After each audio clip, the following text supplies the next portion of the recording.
Thank you. Am I on? Hi, I'm on. All right. Well, I appreciate you guys coming out for my talk today. Those are bright lights. Wow. So there have been a lot of great talks over the last couple of days. I hope you've learned a lot. If you've heard me talk in the past, you know I typically do engineering sessions, and actually a lot of you guys look like engineers. But this is the enterprise.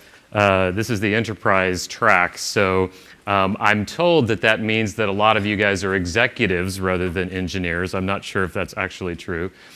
So I think what that means for me is I just need to speak slowly, use small words, and lots of pictures. So, it's a bit of a paradigm shift for me. So, we'll see how this goes. So a little background for those who don't know me. I lead the analytics group at the Weather Company. We are based in the beautiful city of Atlanta. I'm responsible for our petabyte scale data warehouse and our analytics platform, as well as a team of data scientists and engineers who get to work on cool analytics projects on massive and varied data sets. So I'll talk about more about that in a minute. So if you haven't seen the news, we were just acquired by IBM's analytics group. This has been an exciting change for us as we work to combine our collective strengths. So that leads me to the topic of today, the Internet of Everywhere. That sounds impressive, right? So what exactly does this mean? Well, I'd like to kind of set the stage with a short video.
So that's a little bit of marketing, but it does set the stage.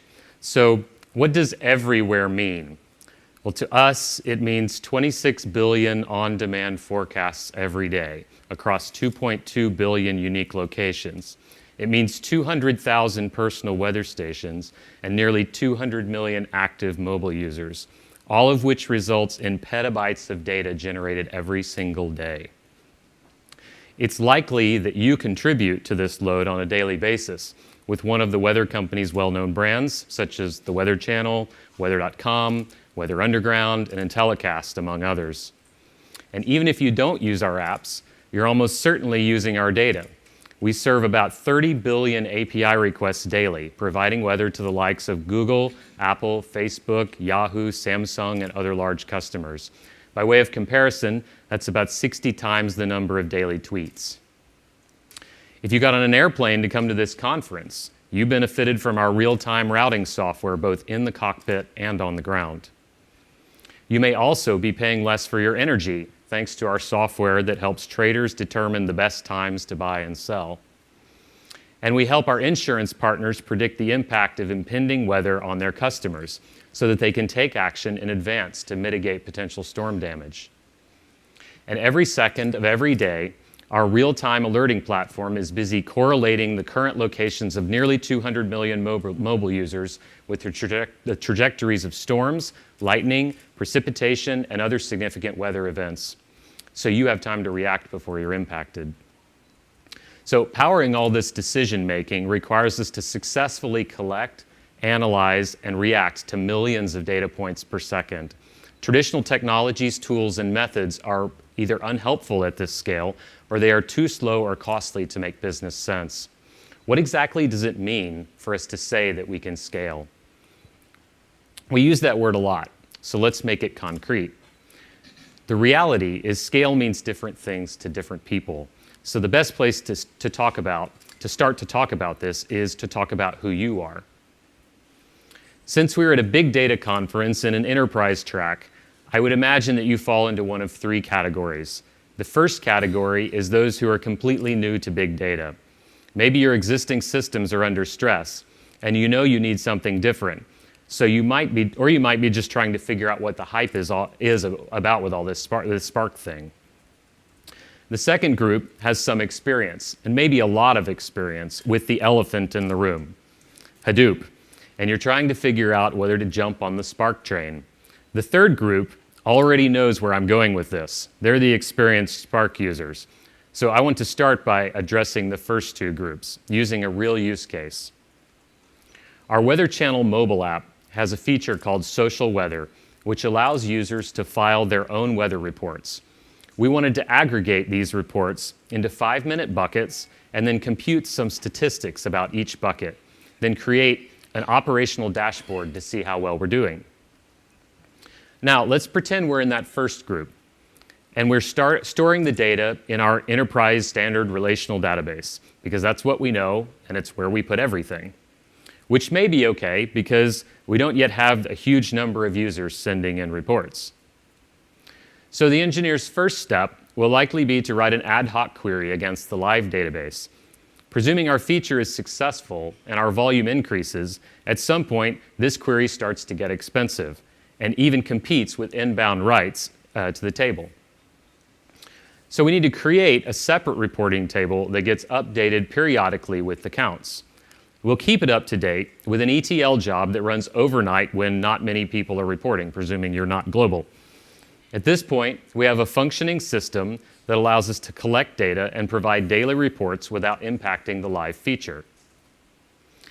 So we decide we will only keep, but back up. So our sales team just announced a major partnership with Twitter. So they want to use our system to allow people to tweet their reports, and our volume is about to skyrocket. So we decide that we will only keep the most recent day's data in the live database, and then we'll use Scoop to move it into Hadoop at low volume times. We will convert our aggregation job to a MapReduce job, then write the results back into our reporting database. So Twitter is pleased with the results, but they want to incorporate the social weather aggregates into their real-time trending analysis. They need an API that will give them the current and past trends that are at most 5 minutes old. Now, our daily aggregation job is a problem, as is our process for moving data from the live database into Hadoop. Both introduce significant latency, and neither is adaptable to a live stream of data. So to solve the liveness problem, we need to perform aggregations as the data arrives, using one of the dedicated stream processing frameworks such as Apache Storm. Unfortunately, the programming model for these systems is completely different than the MapReduce model, so we have to retool the entire system again, and none of our existing code can be reused. So this begs the question, did this model scale? In the sense that we are now able to handle the traffic, yes, it did scale. But from a business and engineering perspective, we have a real problem. How could we have avoided 2 expensive rewrites without over-engineering the system in the early days before we knew whether the feature would even be successful? It is possible, and I hope this example illustrates an important point about scaling systems successfully. If we want to build systems that scale successfully, we must be able to move seamlessly from low-volume prototype to wild success without expensive rewrites. That's not to say that some tweaking and optimization won't be necessary, but we should not have to start from scratch every single time. So this use case involved two main transitions that are common for new systems or features. The first transition was from low volume to high volume, which we managed by introducing Hadoop for storage and batch processing. The second transition from batch to real-time processing meant that the Hadoop MapReduce model, had to be replaced by a stream processing paradigm. So in order to sensibly scale data processing workloads, we need a unified model that works on both sides of each of these transitions. Spark is that model. With Spark, we can be up and running on a single instance in a matter of minutes, and we can scale easily to many machines as the volume grows. Spark Streaming allows us to go from batch processing to stream processing with a single unified programming model. So Spark allows us to start from day one with a simple model for batch reporting that can grow with us over time. And then the same logic can be transitioned easily to a streaming data. So there's no complex and expensive retooling or rewriting of your applications if you move to a streaming model. So I just couldn't make it through an entire talk without showing at least a little code, so hopefully not too many of you are executives. But a small amount of code goes a long way to make the transition concrete. This is a very simple batch Spark job to perform the counts by bucket that I mentioned earlier, by time bucket. It starts by loading our weather reports from a database. Then we have a couple boilerplate lines to bring in the SQL context so we can run the queries, followed by a statement that registers our reports data set as a table. The real work is the last line, where we obtain the counts for each 5-minute time bucket. By way of comparison, this simple task as a Hadoop MapReduce job took 130 lines, and it wasn't nearly as obvious what it did. Now here's the same logic, except it's been moved to a streaming job. You can see the code is very similar. We load the data from a streaming source instead of the database. As part of the load, we would specify that we want 5-minute windows, and then we simply iterate over each window and run essentially the same code as before, except that we no longer need the grouping in our SQL query. In more complex examples, we would have a significant amount of logic that could actually be reused, with only these simple mechanical changes required to move from batch to streaming. So let's shift gears for a minute and talk about another problem that we deal with in analytics engineering teams, which is the disconnect between the two key data science roles. On the one hand, we have the data scientist, who is often working with samples of the larger data set using small data tools like RStudio or local Python libraries. She is an expert in machine learning, but doesn't necessarily know how to build scalable algorithms. On the other hand, we have the data engineer, who knows how to build scalable algorithms, but is not a machine learning expert. This has profound effects on our workflow, because the data scientist's output ends up being machine learning pipelines that only work on her laptop. So she has to hand off her code to the data engineer so he can rewrite them to operate at scale, using his specialized MapReduce skills. Even worse, this frequently involves porting from one language to another, making loss in translation and even differences in language-specific machine learning libraries. Yet again, we find ourselves in a situation where the tooling prevents seamless transition from smaller scale to larger scale solutions. What we need is a solution that allows data scientists to work interactively with real data using the same programming model and libraries that will ultimately be deployed into production, while also allowing collaboration with data engineers and other team members. Spark-backed notebooks enable this scenario. While it may still be necessary for the data engineer to clean up a data scientist's code for production use, he can reuse her core algorithms and pipelines. There are multiple notebook options available, from the popular Jupyter and Zeppelin open source projects to commercial solutions from companies like Databricks, Arimo, and IBM. Without a doubt, the introduction of notebooks has completely revolutionized my team's workflow. So at the end of the day, Spark's unified programming model for scalable batch and streaming analytics makes it the perfect analytics operating system. Interactive notebooks add collaborative data science capabilities, easing the transition between research and production systems. These characteristics have proven invaluable to us at the Weather Company over the last couple years, and as a result, Spark has become the foundation for our highly scalable analytics infrastructure. But I can feel the objections already. All this sounds great, Robbie, but this is not the world I live in. I get it. Your world looks like this. You have 100 systems with their own databases, and none of them connect with each other. Or you're at the other extreme. You're a startup with a simple app and a MySQL database. In either case, you have no idea how to get from where you are today to this beautiful collaborative utopia I've been talking about. Well, if it makes you feel any better, that last slide pretty accurately represents where we were just a year and a half ago. We've come a long way, and we got to where we are today by taking reasonable incremental steps toward the goal. One big mistake people often make is to lead with the technology. We hear that everyone else is into big data, or Hadoop, or Spark, or some other shiny new technology, and we don't want to be left out. So instead, we start with a business problem. Start with a business problem you can't solve today. For us, this came in the form of a question. How much revenue does each page on weather.com generate every single day? This was an important question with far-reaching business implications, yet we had no way to answer it. We had an old enterprise data warehouse with a few terabytes of capacity, yet the raw data we needed to analyze was nearly 3 times that volume every single day. This gave us the business justification to invest in modern technology. So once you know the problem, you'll need a place to put the data for your analysis. You can't keep it in your transactional database, and it's either too big to fit into a traditional data warehouse, or it doesn't really suit that model well.